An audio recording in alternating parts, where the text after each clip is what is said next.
Welcome to part 3 of the Start with Stock video series. My name is James, aka Jimmy Two Take on Instagram, and this is my wife Anna McNaughty on Instagram, and together we're Leave the Map.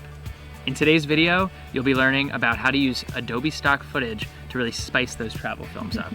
As a full-time filmmaker, I rely on Adobe Stock all the time. There's often times when I'm in a remote area, we're traveling somewhere around the world and I can't bring a drone in, or I don't have access to a certain piece of gear. For those situations, Adobe Stock is absolutely a game changer. Exactly. You can see from our mini video series over the past few days that Adobe Stock can be used in countless different ways. Whether you're looking for a video or a photo to use to spice up your skies, or even uploading photos to make some extra income, this is a great resource for all of your photo and video needs, and we hope you enjoyed this as much as we did, so let's get into the next video. Okay, everybody, welcome to part 3 of the Start with Stock video series. This one is personally my favorite as I'm a full-time filmmaker and I use Adobe Stock pretty regularly to source a lot of the clips that you see in some of these travel films. So before we start searching for the clip, I want to take you guys over to Adobe Premiere Pro and show you the project file and what I'm actually looking for.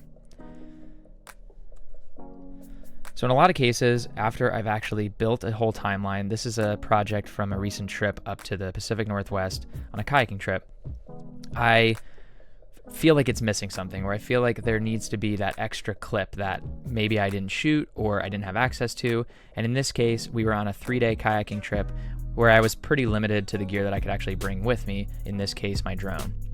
And I just felt like the opening punch of this film could really use a drone shot or something that I didn't get when I was on the trip. And that's where Adobe Stock came in handy. So I'm going to play you guys the first about 10 seconds of this film so that you can see the clip that I used, and then we're going to go back into Adobe Stock and show you how I sourced it and threw it into this film.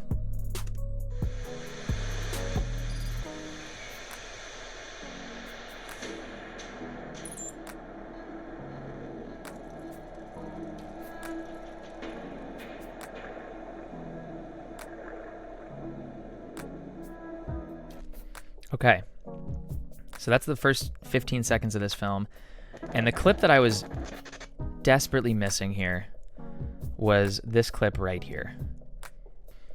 Now, while I was there, I didn't have the time or the resources to shoot a shot like this, and I knew I wanted to open this film with something with a little more pop, a little more punch, and that would be a drone shot. So what I did is I went into Adobe Stock, and I started by searching aerial footage Pacific Northwest to be as specific as possible and see what came up. Now you'll see there's a ton of great options here. We're going to scroll through just so you can see what we're working with. Okay.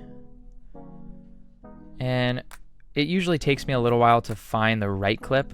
The benefit of Adobe Stock is you can actually download any clip in here with a watermark to test it in your project file to actually see if it works for you before you decide to purchase it. So I don't know about any of those. Let's try just Northwest aerial waterfalls and see if that makes a difference. Okay, we're getting a little bit closer. And for some context, the reason I'm searching here is the kayaking trip was throughout the Northwest, and it was in an area where it could look like any of these shots, and so I wanted it to seem as if I had shot the footage on this trip, and this shot is ultimately the one that I went with. So I'm going to click on here, open this clip up, and since I've already licensed this clip, it says licensed on it. If you haven't purchased it, it'll just be empty like all the other clips.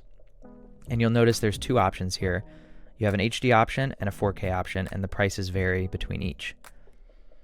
So before purchasing this clip, what I did is I downloaded the footage. So for the sake of today's video, we are going to re-download this. We're going to open up Premiere Pro again. And I've already done this, so to save us some time, this was my comped watermarked footage. So we are going to go into our source image. I'm going to find the in and out points that I'm looking for. I really love that shot. It just gives you vertigo coming all the way through. I love that orange tree that comes in. So I might start the clip right before that tree and have an out point here. So let's remove this clip. Okay, and we're going to drag our watermarked version into the timeline. Let's toggle our track back on, and now we see that our Adobe Stock watermarked clip is in our timeline.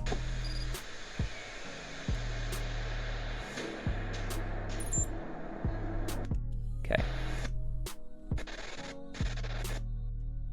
Okay, now this gives me a great idea of the parts of the clip that I like, and if I'm satisfied with this clip, which I was at the time, I would go back into Adobe Stock, I would click HD, and I would purchase this image, download it, and bring it back into my timeline. And what that looks like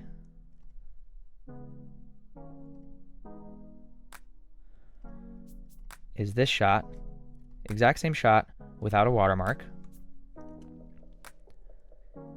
and a full HD version that I can use in my travel film. So I would come in here to my watermarked version, I would remove my clip, and I would now pull this clip that I just purchased into the timeline, giving me the perfect shot to really spice that intro up and give it what it needed. Now, the great part about this clip and what I look for in a lot of the footage on Adobe Stock is to be able to repurpose it for other projects. Because you are buying the clip and you're buying the license, it does help to be able to repurpose it for future projects, future campaigns. Anything that you have could be used in different projects, and you've already purchased that from Adobe Stock. So I love this clip, and I know it's a clip that I could use in the future. And this intro is really one of my favorite parts. That opening shot just gives it that punch I was looking for, and that's all thanks to Adobe Stock. So that wraps up our 3-part series on using Adobe Stock in how we collaborate together and how we use it separately in our work. We hope you guys enjoyed it. We hope you learned something. And thank you again to Adobe Stock for giving us this opportunity. We'll see you guys on the road.